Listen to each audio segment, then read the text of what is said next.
Film dimulai dengan memperlihatkan seorang pria blasteran keturunan Filipina dan Korea bernama Marco.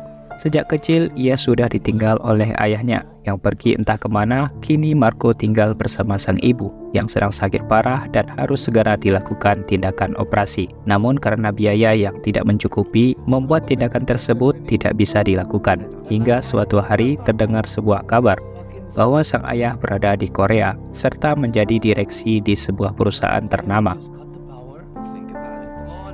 Selamat datang kembali di Nada Film. Kali ini kita akan membahas sebuah film berjudul The Jail yang dirilis tahun 2023. Film ini bergenre thriller kriminal yang dibintangi aktor terkenal bernama Kim Seung Ho dan juga Kang Tae Jo. Oke lah, kita langsung saja masuk ke alur ceritanya. Film ini dimulai dengan memperlihatkan seorang yang sedang diikat pada sebuah kursi. Ia bernama Nobleman yang nampak tenang meski dalam keadaan terpojok. Tak lama kemudian, dua orang yang berada di sana menghubungi seseorang bernama Cho. Ia mengatakan bahwa orang yang mereka tangkap sepertinya adalah orang yang kaya karena memakai pakaian yang bermerek dan berniat untuk melakukan pemerasan terhadap dirinya. Entah bagaimana caranya terbebas, pria itu tiba-tiba saja datang dengan membawa linggis yang langsung menghantam ke wajah kedua pria itu hingga membuat mereka tewas di sana. Kemudian pria sebelumnya yang ditelepon sudah tiba di lokasi. Ia bernama Cho datang bersama kedua pengawalnya dan melihat bahwa sudah terdapat dua mayat yang terkapar di sana. Kemudian pintu di bagasi itu tertutup dengan sendirinya ketika mereka sudah mengetahui bahwa tempat tersebut hanyalah sebuah jebakan. Dua pengawal tewas dan hanya menyisakan Cho sendirian di sana. Ia sebenarnya sudah mengenal pria itu dan berjanji akan segera membayarnya untuk kali ini. Tetapi Nobleman tidak memperdulikan hal tersebut dan langsung menembak tangannya. Karena ia tidak mau bajunya kotor, Nobleman melapisi bajunya dengan baju lainnya berwarna putih. Ia lalu menunjukkan sebuah tobeng kepada Cho dan berniat akan mengeluarkan jantungnya dengan obeng tersebut hingga membuat ia menjerit kesakitan.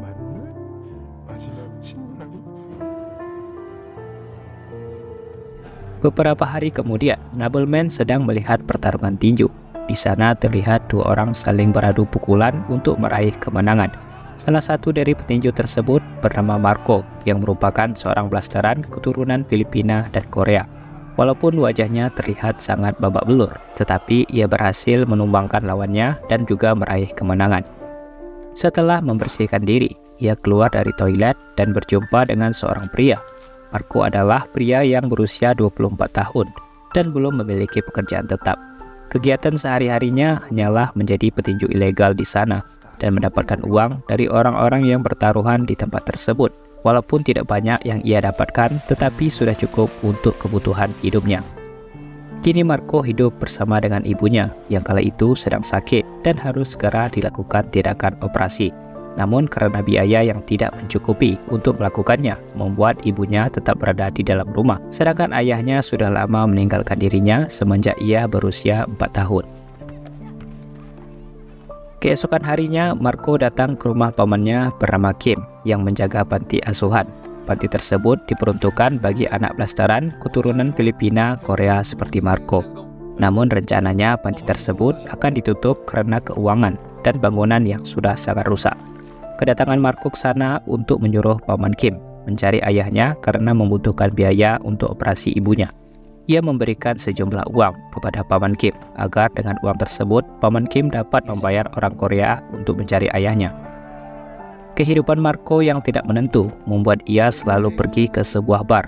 Di sana juga terdapat judi bola dan sang kasir memberitahukan bahwa terdapat pertandingan bola antara Chelsea melawan Burnley. Namun anehnya Marco malah memasang taruhan kepada klub Burnley. Lalu datanglah seorang pria bernama Justin. Ia merupakan fan berat dari Marco karena sering memenangkan taruhan ketika bertarung untuk Marco. Kala itu Justin ingin merampok perhiasan di kota dan mengajak Marco untuk bekerjasama melakukan itu. Ia juga akan diberikan 10% dan tugasnya hanya mematikan listrik serta mengalihkan perhatian penjaga. Justin juga memberikan biaya untuk pengobatan ibunya Marco, tetapi Marco tidak langsung menerima tawaran tersebut. Pada malam harinya, Marco melihat bahwa Chelsea berhasil mengalahkan Burnley dengan skor 4-0. Hal itu membuat ia kalah dalam taruhan tersebut. Melihat ibunya yang masih sakit, Marco menerima tawaran Justin dan mulai menjalani misi mereka untuk merampok di malam itu. Sebelum turun dari mobil, Justin memberikannya sebuah senjata untuk berjaga-jaga. Namun ketika memulai aksinya, Marco diketahui oleh penjaga di sana yang ternyata datang tidak sendirian. Mau tak mau, ia harus menghadapi penjaga tersebut hingga membuat ia kewalahan. Senjata yang diberikan Justin ternyata tidak terdapat amunisi di dalamnya, sehingga membuat Marco harus segera melarikan diri dari para penjaga. Ketika sedang berlari, Marco menabrak sebuah mobil yang dikendarai oleh seorang wanita, sehingga membuat penjaga yang mengejarnya mulai meninggalkan Marco. Wanita tersebut bernama Yunju, yang kemudian merasa bersalah dan membawa Marco ke rumah sakit. Keesokan harinya, ketika merasa tidak ada masalah yang serius, Marco berniat untuk segera meninggalkan rumah sakit. Tetapi sebelum itu, Yunju menjumpainya dan mengatakan bahwa hasil tes dari rumah sakit menunjukkan kondisi tubuh Marco baik-baik saja. Yunju juga memberikannya sejumlah uang sebagai permintaan maafnya kepada Marco.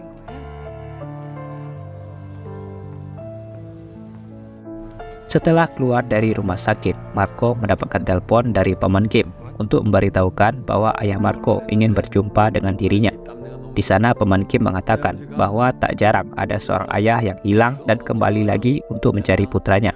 Hal itu menandakan bahwa ayah Marco masih memikirkan dirinya.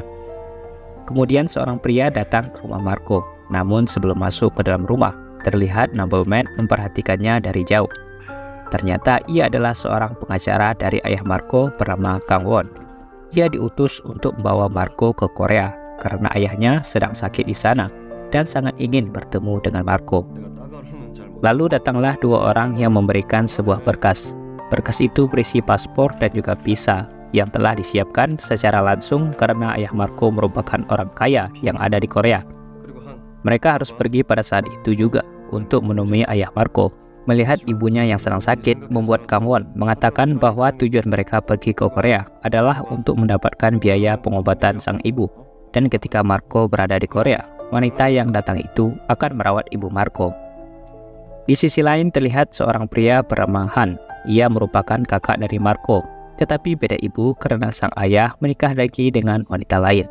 Ketika itu ia melihat bahwa terdapat berita mengenai dirinya yang ingin mendapatkan hak milik perusahaan ayahnya dengan cara ilegal. Tak lama kemudian Kang Won menelponnya memberitahukan bahwa mereka sudah berangkat menuju Korea dengan membawa anak tersebut. Namun sebelum sampai di sana, mereka harus segera menghilangkan berita mengenai atas namanya. Di sana juga terdapat ayah Marco yang terbaring karena sakit parah yang dideritanya. Kini Marco sudah berada di dalam pesawat dan duduk di kelas bisnis. Kemudian datanglah nobleman yang juga ikut dalam pesawat tersebut. Ia yang sebelumnya duduk di bangku ekonomi datang ke kursi Marco dan menyebut dirinya sebagai teman. Nobleman juga memberitahukan bahwa sebaiknya menggunakan bahasa Inggris di Korea karena hal itu membuat ia lebih dihormati di sana. Ia juga meminta Marco untuk berhati-hati di Korea karena mereka tidak suka dengan kopino atau diartikan sebagai orang keturunan Filipina Korea. Lalu pramugari datang menghampiri nobleman untuk memintanya kembali ke bangku ekonominya lagi. Setelah sampai di bandara, Kang Won terlihat sedang menghubungi seseorang. Ia adalah Yunju yang terlihat sudah ada di sana dan tampak sedang merencanakan sesuatu. Di sana juga terdapat seorang wanita lainnya yang juga merupakan adik dari Han bernama Han Gyong. Kala itu mereka tampaknya sedang merencanakan sesuatu dan memberikan Han Gyong sebuah kotak yang berisi senjata untuk berjaga-jaga. Singkat cerita, Han berhasil membawa dua orang wartawan yang menyebarkan berita mengenai perusahaan Han. Di sana mereka diikat dan terlihat sudah sangat babak belur. Han lalu menembak salah satu dari mereka karena mencoba untuk menyebarkan berita keburukan tentang Han atau kecurangan yang telah dilakukan Han. Untuk wartawan selanjutnya, ia tidak langsung dibunuh kala itu, tetapi disuruh untuk berlari ke arah sebuah pohon dalam hitungan ketiga.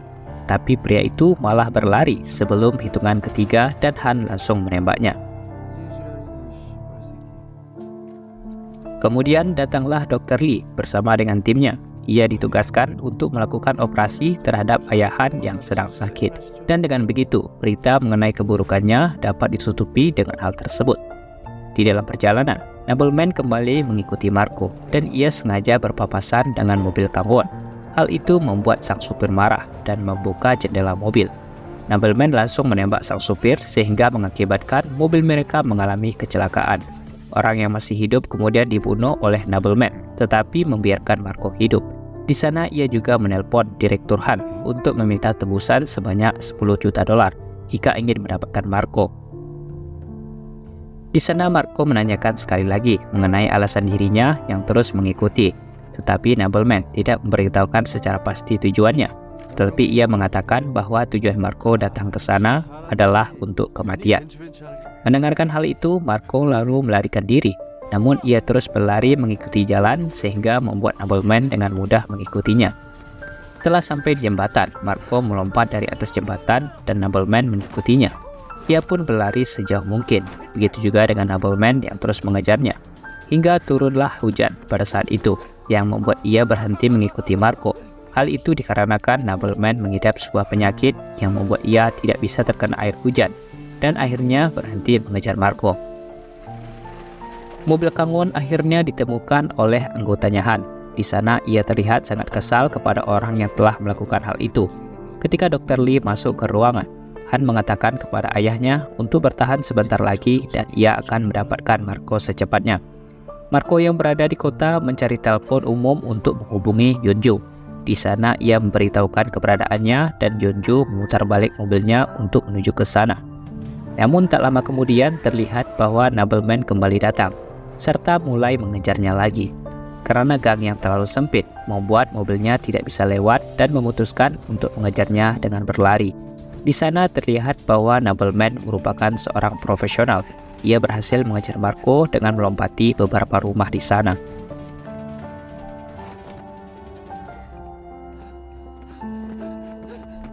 Ketika Nobleman mengancamnya dengan senjata, Marco berhasil memukulnya dan juga berhasil melarikan diri dengan menaiki mobil milik Yeonju yang kala itu datang menyelamatkan Marco.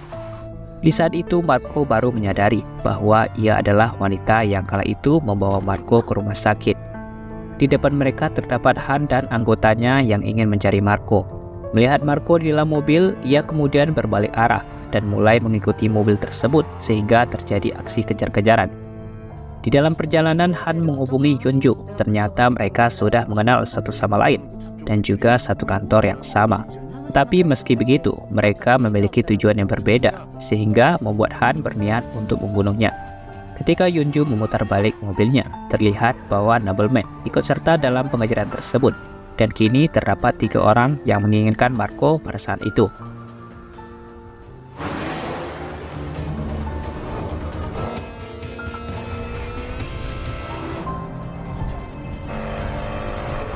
Setelah terjadi aksi kejar-kejaran di sana, Nobleman berhasil berpapasan dengan Yeonju, tapi ia tidak melihat bahwa ada sebuah truk di depannya yang membuat ia banting setir hingga tertinggal dari mobilnya Yeonju. Yeonju lalu masuk ke dalam hutan, yang membuat Nobleman dan Han tidak mengetahui hal tersebut. Di sana Yeonju memberitahukan sebuah fakta mengenai tujuan Marco diundang untuk datang ke Korea. Ia mengatakan bahwa ayahnya Ketua Han sedang sekarat pada saat ini. Ia merupakan ketua dewan direksi sebuah konglomerat terbesar di Seoul. Hogyong merupakan nama perusahaan yang dipimpin oleh Ketua Han. Memiliki banyak universitas dan rumah sakit di Seoul maupun di luar kota. Yeonju juga mengatakan bahwa jika ayahnya mati, maka konsorsium itu akan diambil alih oleh adik tirinya. Ketika Ketua Han sedang sekarat, istrinya saat ini yang bernama Nona Chang memateraikan surat bunuh diri tersebut dan mencatat pesan terakhir dirinya, sehingga membuat kakaknya Marco harus mencari cara agar membuat Ketua Han tetap selamat apapun itu resikonya. Kehadiran Marco sangat dibutuhkan pada saat itu. Tujuan Marco dipanggil ke sana adalah untuk mendonorkan jantungnya kepada sang ayah agar membuat ia tetap selamat. Namun hal itu justru mengancam nyawa Marco. Yeonju yang sebelumnya bekerja sama dengan adiknya Han diperintahkan untuk membunuh Marco agar rencana Han tidak berhasil sesuai rencana. Namun tak lama kemudian, Nobleman berhasil menemui mereka serta menabrak mereka dari belakang. Dan Marco berhasil melarikan diri dengan menghindari tembakan yang dilepaskan oleh Yeonju. Nobleman yang ada di sana juga menjadi sasaran bagi Yeonju. Namun ia merupakan seorang profesional yang akhirnya berhasil mengarahkan senjatanya ke Yeonju. Marco yang melarikan diri bertemu dengan Han di sebuah jalan. Mau tak mau, ia terpaksa ikut bersama Han meski sudah mengetahui apa yang akan terjadi.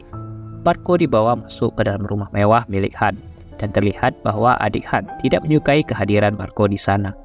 Singkat cerita, Marco berusaha melarikan diri, namun para penjaga berhasil menahannya dan menyuntikkan obat bius kepada Marco yang membuat ia tak sadarkan diri. Operasi pun mulai dilakukan. Dr. Lee mengatakan bahwa membutuhkan waktu 9 jam untuk memindahkan jantung Marco. Ketika akan melakukan operasi, tiba-tiba saja Marco terbangun karena obat bius yang disuntikkan memiliki dosis yang sangat sedikit. Ketika sang dokter menyuruhnya untuk menyuntikkan obat bius lagi, ia malah menusuk sang dokter dan diketahui bahwa pria tersebut adalah Nobleman yang sedang menyamar sebagai petugas operasi. Setelah menghabisi orang di ruangan tersebut, Nobleman memberikan Marco pakaian dan terlihat Han sudah mulai datang dengan membawa anggotanya, serta masing-masing mereka membawa senjata. Di sana Marco sempat ragu apakah ia adalah ayahnya, tetapi biasanya tidak ada sang ayah yang rela mengambil jantung anaknya untuk membuat ia tetap hidup. Han dan anggotanya akhirnya sampai di depan pintu. Di sana ia meminta Nobleman untuk keluar dan menegosiasi mengenai uang yang dimintanya. Karena tidak ada jalan keluar, mereka terpaksa menghadapi Han dengan menjadikan Marco sebagai umpan. Awalnya Han menolak untuk mengirimkan uang tersebut karena jumlahnya yang sangat banyak dan meminta untuk memberikannya 50% saja. Tapi Nobleman mengatakan bahwa jantung tidak bisa digunakan hanya setengah. Di sisi lain, terlihat Nona Han mengambil senjata dan muncul dari belakang, serta mencoba untuk menembak Marco yang ada di depannya.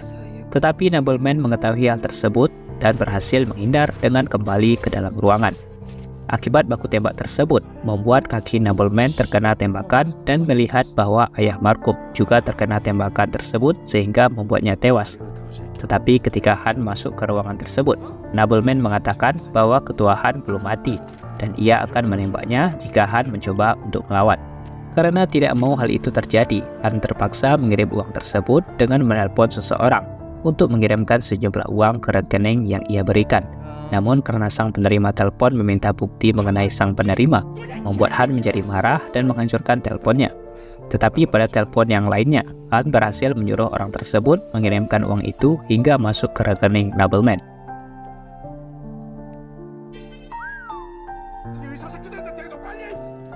Kini Marco sudah menjadi milik Han dan Nobleman mulai meninggalkan tempat tersebut sambil mengatakan bahwa ia akan menggunakan uang itu untuk kegiatan amal.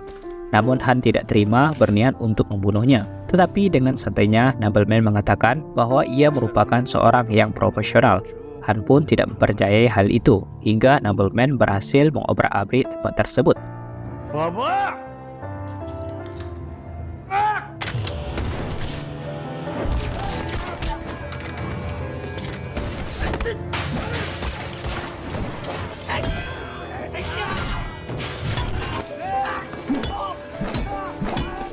Han yang bangkit lalu mengambil senjata dan menembak Nobleman. Namun ia berhasil menghindar dengan cara melempar sebuah lampu. Han pun mendapatkan kesempatan lagi untuk menembak Nobleman. Namun kali ini ia berhasil menembak duluan dan menghabisi orang-orang yang ada di sana.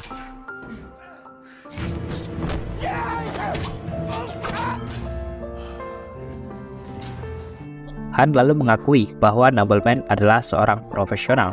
Ia mengakui itu setelah melihat sebuah anggotanya telah tewas dihabisi oleh Nobleman sendirian.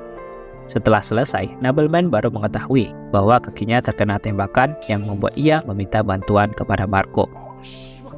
Sebelum meninggalkan tempat tersebut, Nona Han datang kembali mengancam mereka dengan sebuah senjata. Ia sangat ingin membunuh Marco karena ia mengetahui kejadian pada hari ini dan akan membocorkannya suatu saat untuk memeras uang Nona Han. Mendengarkan perkataan itu membuat Marco menjadi marah serta memukul Nona Han. Ia mengatakan tidak ingin mendapatkan sedikit pun harta yang dimilikinya karena hal itu sangat menjijikan baginya. Nona Han juga berniat untuk membayar Nobleman berapapun asal ia membunuh Marco. Tetapi di sana terlihat bahwa ia menolak tawaran tersebut dan mengatakan bahwa Marco memiliki kepribadian yang baik berbeda dengan keluarganya yang lain. Sebelum pergi dari rumah tersebut, diketahui bahwa Nobleman ternyata sudah bekerja sama dengan Yunju. Mengetahui bahwa ketua Han membutuhkan jantung untuk didonorkan, Nobleman memanfaatkan hal tersebut dengan mencari anak ketuahan, yaitu Marco.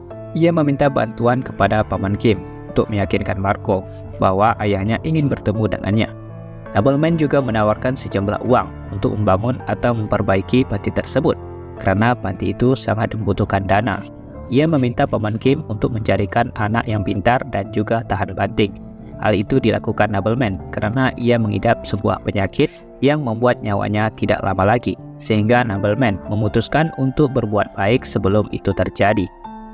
Ia telah mengikuti Marco sejak awal, dan Justin yang menawarkan pekerjaan kepada Marco merupakan orang suruhan dari Nobleman.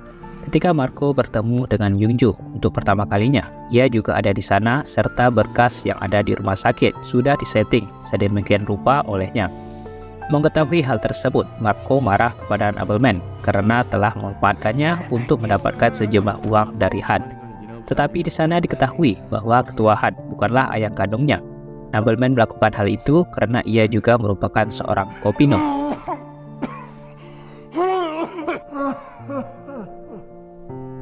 되고 빨리 가자. 뭐 할 얘기 있으면 가면. 새끼들아. 야, 너 부르잖아. Karena kaki Nobleman yang sebelumnya terkena tembakan membuat ia menyuruh Marco untuk membawa mobil. Walaupun tidak mahir, tapi Nobleman tetap mengajarinya.